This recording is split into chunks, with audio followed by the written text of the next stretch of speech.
Hello everyone, welcome back to my channel. So आज हम पढ़ने वाले हैं MHI6 evolution of social structure in India through the ages का unit 3 Harappan civilisation and other chalcolithic cultures. इससे पहले हम यूनिट 1 पढ़ चुके हैं, आप प्लेलिस्ट में चेक कर सकते हैं। So today we will start this chapter and start करते हैं अपने क्वेश्चन से जो हमें चैप्टर के एंड में दिए हुए होते हैं। So let's start the first question.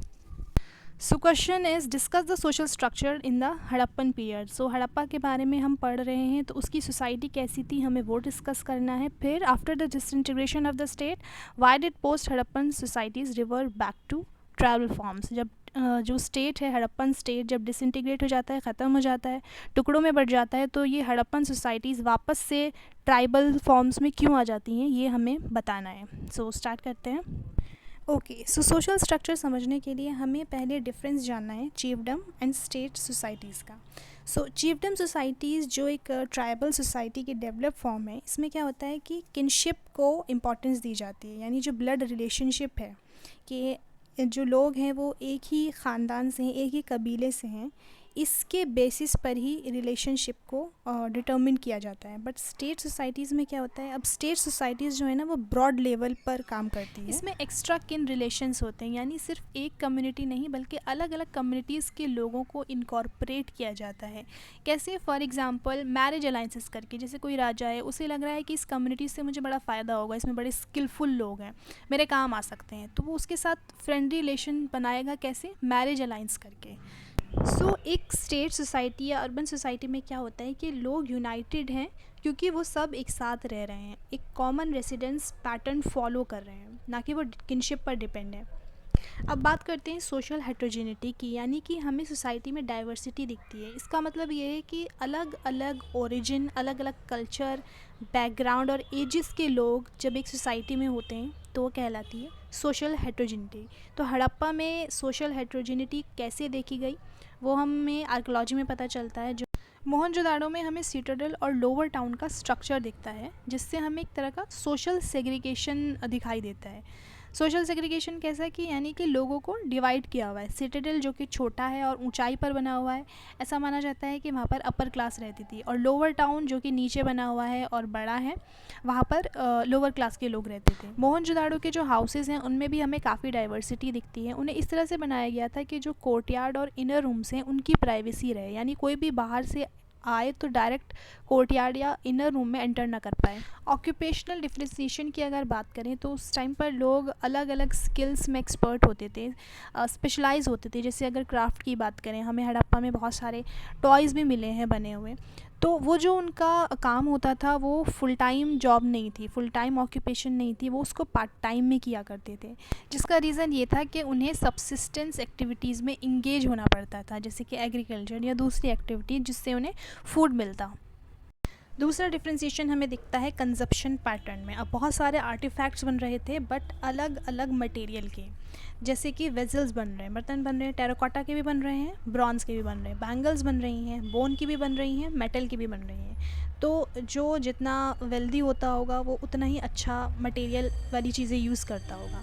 लेकिन यहाँ पर एक चीज़ पॉइंट आउट की गई है कि जो घर के जो साइज़ हुआ करते थे, इसका मतलब ये नहीं था कि जिसका घर बड़ा है उसके घर में वेल्दी ऑब्जेक्ट्स भी हों। बरियल्स मतलब कि जो दफनाने का तरीका था उसमें भी हमें कई वेरिएशंस दिखते हैं, जिससे बहुत सारे लोगों को जो बरी किया गया वो लार्ज पॉट्स में या कॉफिन्स में बरी किया गया है, और उनकी अपनी एक सिमेट्री भी थी जो कि हैबिटेशन, यानी जहाँ लोग रह रहे हैं उससे दूर एक सिमेट्री भी थी, शमशान घाट था जहाँ पर बरी किया जाता था। हड़प्पन पीपल का रिलीजन क्या था ये स्पेक्युलेटिव है, क्योंकि हम सिर्फ मटेरियल एविडेंस जो मिलता है उसी से अंदाज़ा लगाते हैं। हमें कुछ जो रिटन रिकॉर्ड्स मिले हैं उसको हम अभी तक पढ़ नहीं पाए हैं, तो हमें आर्टिफैक्ट्स मिले हैं, जैसे एक फ़ीमेल फिगरिन मिली है जिसे हम मदर गॉडेस एज्यूम करते हैं। फिर हमें कुछ ऐसे एविडेंस भी मिले हैं बर्निंग के, जिससे हम ये अंदाज़ा लगाते हैं, हिस्टोरियंस ये इंटरप्रेट करते हैं कि शायद फायर अल्टर्स होते होंगे जो मंत्र मंत्र पढ़ा जाता है, यज्ञ होते हैं। एंड मोहनजोदाड़ो ग्रेट बाथ खुद एक ऐसा साइन है जो ये दिखाता है कि वहाँ पर नहाना एक बहुत बड़ा रॉयल रिचुअल होता होगा। एंड जितने भी हमें आर्कोलॉजिकल एविडेंस मिले हैं, इससे एक बात तो तय है कि जो हड़प्पन सिविलाइजेशन का रिलीजन है वो सबके लिए सेम नहीं हो सकता, क्योंकि हमें जो भी एविडेंस मिले हैं वो हर जगह पर अलग अलग हैं। जैसे हमें फायर अल्टर्स मिले हैं, जिससे हम ये अंदाज़ा लगाते हैं कि शायद कोई यज्ञ होता होगा, तो वो कुछ ही सेंटर्स तक लिमिटेड है। फिर जो मदर गॉडेस फिगरीन मिली है वो भी कुछ ही जगहों पर मिली है। प्लस जो पब्लिक बाथ वाला है, मोहनजोदाड़ो ग्रेट बाथ है, वो सिर्फ मोहनजोदाड़ो में मिला है। So we can say that कि हड़प्पन रिलीजन में भी हमें डिफ्रेंसिएशन देखने को मिलता है। सो अब बात करते हैं सील्स की।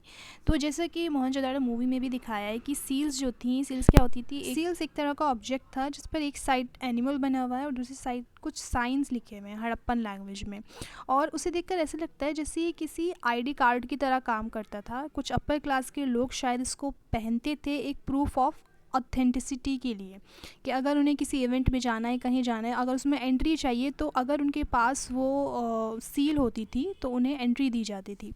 तो अगेन इट शोज़ कि कुछ चीज़ें अपर क्लास के लिए लिमिटेड थी। हड़प्पन सिविलाइजेशन के कुछ अर्बन सेंटर से हमें रॉ मटेरियल्स के भी एविडेंस मिले हैं, यानी रॉ मटेरियल यूज़ किया जाता था, जिससे फर्दर ये शो होता है कि इनके दूसरे एरियाज़ के साथ भी रिलेशन थे, कुछ कनेक्शन था। जैसे कि आसपास के इलाके राजस्थान वगैरह से ये लोग कॉपर लिया करते थे, और इतना ही नहीं, जो दूर वाले एरियाज़ हैं जैसे मेसोपोटामिया, ओमान, बहरीन, यहाँ से भी इन लोगों का कनेक्शन था, यहाँ से भी इन लोगों का इंटरेक्शन हुआ करता था। अब इन एरियाज़ के साथ इंटरेक्शन का मतलब सिर्फ ट्रेड करना ही नहीं था, इसके अलग अलग नेचर हो सकते थे, जैसे कि रॉ मटेरियल्स ऑब्टेन करना या फिर कोई पॉलिटिकल इशू है जिसे सॉर्ट आउट करना। Let's come to the last para कि हड़प्पन पीरियड में हमें जो सोसाइटी मिलती है उसमें सोशल हेट्रोजेनिटी देखने को मिलती है। सोशल हेट्रोजेनिटी यानी कि सब लोग अलग अलग कल्चर, अलग अलग बैकग्राउंड के हैं, प्लस साथ ही क्या हो रहा है, फिर भी उनमें एक यूनिटी है। कैसे कि जो कॉमन रूल्स हैं, रेगुलेशन हैं, उनके साथ उन्हें बाइंड किया जा रहा है, जिससे पता चलता है कि ये रूल्स और रेगुलेशन जो हैं वो ऊपर से इम्पोज किए गए हैं, यानी स्टेट था कोई। मतलब अभी हमने बहुत सारे सोशल डिफ्रेंशिएशन पढ़े, जैसे हमने सिटाडेल और लोअर टाउन के बारे में पढ़ा, फिर हमने ऑक्यूपेशन भी देखी कि सबकी अलग अलग थी, फिर हमने देखा कि हाउसेस जो थे, फिर रिलीजन था। मतलब काफ़ी सारे डिफरेंसेस होने के बावजूद भी जो हड़प्पन सिविलाइजेशन थी, जो लोग थे वो उसी सिविलाइजेशन के अंडर आते थे। तो इट शोज़ एक तरह की यूनिटी, एक सॉलिडारिटी थी।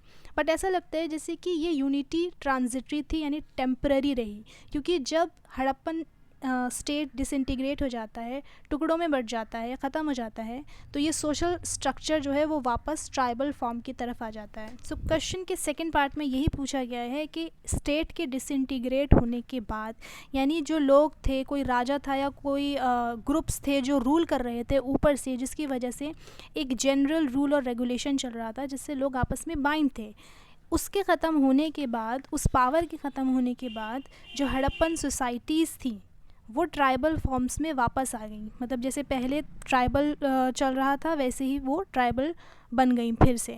तो इसका रीज़न क्या है? इस क्वेश्चन का आंसर लिखने के लिए हम पहले थोड़ा सा ग्लिम्स देंगे कि हड़प्पन सिविलाइजेशन कैसे एंड हुआ। तो यहाँ पर बताया कि जो कोर एरियाज़ थे, जो मेन एरियाज़ थे इंडस वैली के आसपास के, जहाँ पर हड़प्पन पीपल रहा करते थे, वो एरियाज़ जो हैं लोगों ने छोड़ दिए, वो बिल्कुल कम्प्लीटली उसको अबेंडन कर दिया गया। फिर मटेरियल कल्चर जो है उसमें हमें काफ़ी चेंज देखने को मिलता है। जो वेट्स थे, जो बीड्स, सील्स थी, वो उनका यूज़ बिल्कुल ख़त्म हो गया, वो चीज़ एकदम डिसअपियर हुई। अब हिस्टोरियंस ने बहुत सारे एक्सप्लेनेशन दिए हैं कि शायद कोई फ्लड आ गया था, या क्लाइमेट में कोई चेंज हुआ था, या फिर आर्यंस का इन्वेजन हो गया था, जिसकी वजह से हड़प्पन सिविलाइजेशन का एंड हुआ। अगर आर्यन इन्वेजन वाली थ्योरी को हम साइड में रख के और दूसरी थ्योरीज़ को लेते हैं, जैसे क्लाइमेट चेंज हुआ, तो ये जो फैक्टर्स हैं इसके डिक्लाइन के, तो वो कुछ एरियाज़ पर एप्लीकेबल हैं, सारे एरियाज़ पर एप्लीकेबल नहीं हो सकते। रीजंस कुछ भी रहे हों, बट इतना क्लियर है कि 1900 BC के अराउंड हड़प्पन सिविलाइजेशन कोलैप्स कर गया था, और इसकी वजह से लोग जो हैं वो माइग्रेट भी कर रहे थे।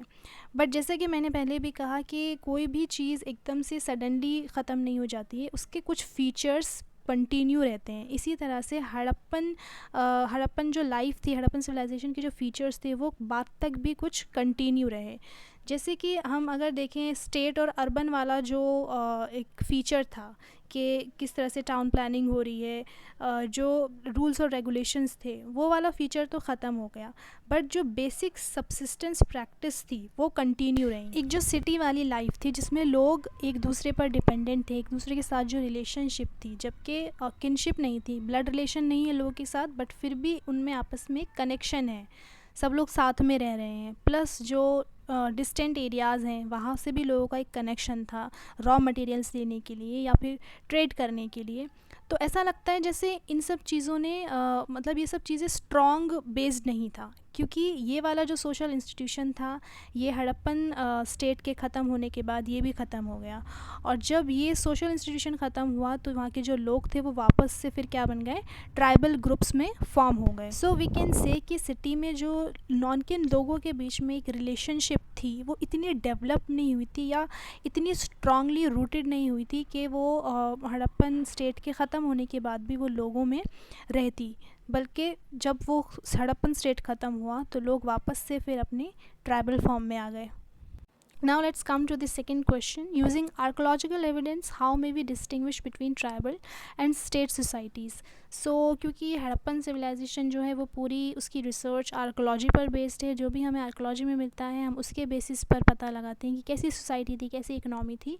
तो हमें बताना है कि आर्कियोलॉजिकल एविडेंस को लेकर हम कैसे डिस्टिंग्विश करेंगे, कैसे पता लगाएंगे कि ये ट्राइबल सोसाइटी थी या फिर स्टेट सोसाइटी थी। पोस्ट हड़प्पन सोसाइटीज़ जो थी उनका जो सोशल स्ट्रक्चर था वो कैसा था, ट्राइबल सोशल स्ट्रक्चर था, जो कि बाद में चीफडम में डेवलप हो जाता है। अब चीफडम क्या होता है, चीफडम होते हैं जिसमें ट्राइब्स होते हैं, एक भी और ट्राइब्स के ग्रुप्स होते हैं। चीफ होता है एक और कॉमनर्स होते हैं, यानी चीफ और उसके लोग। चीफ की पोजीशन कैसी होती है, हेरिडिटरी होती है, यानी अगर एक चीफ बना है कोई तो फिर उसका बेटा चीफ बनेगा, फिर उसके मरने के बाद उसका बेटा बनेगा, तो ये हेरिडिटरी होती थी। सो आर्कोलॉजिकली हम कैसे डिटेक्ट करेंगे कि चीफशिप वहाँ पर प्रेजेंट थी? तो कुछ वेज़ हैं, कुछ तरीके हैं, कुछ चीज़ों को हमें एनालाइज करना है। पहला है मॉर्चुरी रिमेन्स, सेकंड है settlement size hierarchy, third structural remains and fourth है सम ऑर्गेनाइजेशन ऑफ प्रोडक्शन। देखते हैं इसको one by one. Okay, so mortuary remains, mortuary कौन सी जगह होती है जहाँ पर डेड बॉडीज़ को रखा जाता है? तो सबसे पहले हम देखेंगे कि फ्यूनरी मॉन्यूमेंट का, यानी जिस चीज़ में डेड बॉडी को रखा गया है उसका साइज़ क्या है। फिर हम देखेंगे कि उसमें कुछ ऑब्जेक्ट्स रखे गए हैं, जैसे कुछ लोग रख देते थे, कुछ महंगे महंगे सामान रख दिए जाते थे। तो इससे क्या पता चलता है कि उस जो डेड बॉडी है उसका कुछ स्टेटस था। जैसे किसी छोटे बच्चे की डेड बॉडी के साथ हमें कुछ ऑब्जेक्ट्स मिलते हैं जो कि वैल्यूएबल हैं और वेल्दी हैं, तो उससे पता चलता है कि वो जो बच्चा है वो कोई कॉमन नहीं था, उसका जो स्टेटस था वो हाई था, क्या वो चीफ के लाइनेज में से था। नेक्स्ट आता है settlement size hierarchy. Settlement size जो जिस एरिया में वो लोग रह रहे हैं उसका क्या साइज़ था और क्या हायरार्की थी, टॉप पे कौन आता था, बॉटम पर कौन आता था। तो जो टॉप पर थे वो थे चीफ। चीफ बहुत सारे होते थे, उनका अपनी अपनी रैंक होती थी। अब वो डिपेंड करता था उनके ब्लड रिलेशनशिप पे, कि चीफ्स की पोजीशन इस बात पर डिपेंड करती थी कि जो जितना ज़्यादा कॉमन एंसेस्टर के करीब होगा, जितना ज़्यादा उनका रिलेशन होगा कॉमन एंसेस्टर से, उतनी उनकी पोजीशन टॉप पर होती थी। सो टॉप पर आता था वो सेटलमेंट, वो एरिया जहाँ पर चीफ्स रहते थे अलग अलग रैंक के, और इस वाले एरिया के अराउंड छोटे छोटे सेटलमेंट थे और इनकी पोजीशन हायरार्की में बॉटम पर थी। नेक्स्ट आता है स्ट्रक्चरल रिमेन्स, यानी जो भी पास में बिल्डिंग्स बनी हैं उनका स्ट्रक्चर कैसा था, उससे हमें काफ़ी सोशल स्टेटस पता चलते हैं। जैसे फॉर एग्जांपल चीफ का जो हाउस था वो दूसरे हाउसेस से काफ़ी बड़ा था साइज़ में। हाउस के साथ ही स्टोरेज फैसिलिटी भी थी, जो ये दिखाता है कि जो भी वो कंज्यूम करते थे वो चीफ़ के घर में स्टोर होता होगा और चीफ़ का रोल होता होगा उसको रीडिस्ट्रीब्यूट करना अपनी सोसाइटी में। नेक्स्ट हम देखते हैं ऑर्गेनाइजेशन ऑफ प्रोडक्शन, के जो भी चीज़ें प्रोड्यूस हो रही थी उसको कैसे ऑर्गेनाइज़ किया जा रहा था। कुछ चीज़ें जो थी वो चीफ़ के लिए रिजर्व थी और कुछ चीज़ें जो कॉमन पीपल थे उनके लिए थी। जैसे प्रेस्टीज गुड्स और प्रिमिटिव गुड्स। प्रेस्टीज गुड्स जो थे वो सिर्फ चीफ्स यूज़ किया करते थे और प्रिमिटिव गुड्स जो थे वो कॉमन पीपल के लिए थे। दोनों गुड्स के बीच में क्या डिफरेंस था कि जो प्रिमिटिव गुड्स जनरली एक्सचेंज किए जा सकते थे, but Prestige goods subsistence goods के लिए एक्सचेंज नहीं होते थे। सब्सिस्टेंस गुड्स क्या, खाने पीने की, जैसे दाल है, गेहूँ है, तो उनके लिए उन्हें एक्सचेंज नहीं किया जा सकता था क्योंकि वो महंगे थे, वेल्दी गुड्स थे। तो ये हुए वो आर्कोलॉजिकल एविडेंस जिससे हम पता लगाते हैं कि सोसाइटी ट्राइबल थी। अब हम बात करेंगे कि स्टेट सोसाइटी है ये कैसे पता चलेगा, उसके लिए हमें कौन से आर्कोलॉजिकल एविडेंस देखने हैं। ओके, सो फर्स्ट लाइन में लिखा है कि किसी भी एरिया पे कंट्रोल करने के जो एविडेंस होते हैं उससे हमें पता चलता है कि वहाँ स्टेट स्ट्रक्चर था। किसी भी एरिया पे कंट्रोल कैसे किया जाता है, उसकी लेबर को कंट्रोल करके, उसके सरप्लस को कंट्रोल करके।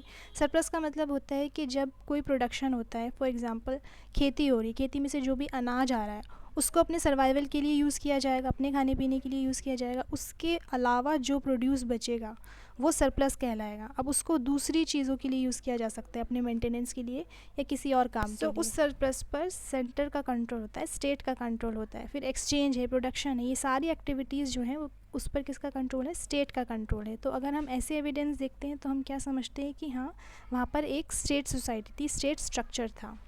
अब आर्कोलॉजिस्ट को खुदाई में बहुत सारे ऐसे एविडेंस मिले हैं जिससे वो एज्यूम करते हैं कि हड़प्पा में स्टेट स्ट्रक्चर रहा होगा। सबसे पहला इंडिकेशन है कंट्रोल ऑफ लेबर, कि स्टेट लेबर को कंट्रोल करती थी। तो उसके क्या एविडेंस मिले हैं हमें? सबसे पहला है इलाबरेट ड्रेनेज सिस्टम, जो नालियाँ बनी हुई हैं उसका जो कंस्ट्रक्शन है वो ऐसा लगता है जैसे कि बहुत सारी लेबर ने किसी एक ही पैटर्न पर वो नालियाँ बनाई हैं, और जिस तरह से उनको उनकी प्लानिंग हुई है कि एक ही जैसी नालियाँ हैं और सब ढकी हुई हैं, तो ऐसा लगता है जैसे किसी स्टेट ने, किसी पावरफुल इंसान ने उनको ये ऑर्डर दिया है ये सब काम करने के लिए। फिर रोड्स हैं, स्ट्रीट्स हैं, वो सब एक पैटर्न पे बनी हैं, बिल्कुल ब्रॉड रोड्स हैं, चौड़े चौड़े बने हुए हैं। फिर इसी तरह हमें स्टोरेज फैसिलिटीज़ देखने को मिलती हैं मोहनजोदाड़ो और हड़प्पा में, जिससे पता चलता है कि वहाँ पर सामान को लोड और अनलोड करने के लिए भी लेबर को कंट्रोल किया जा रहा था।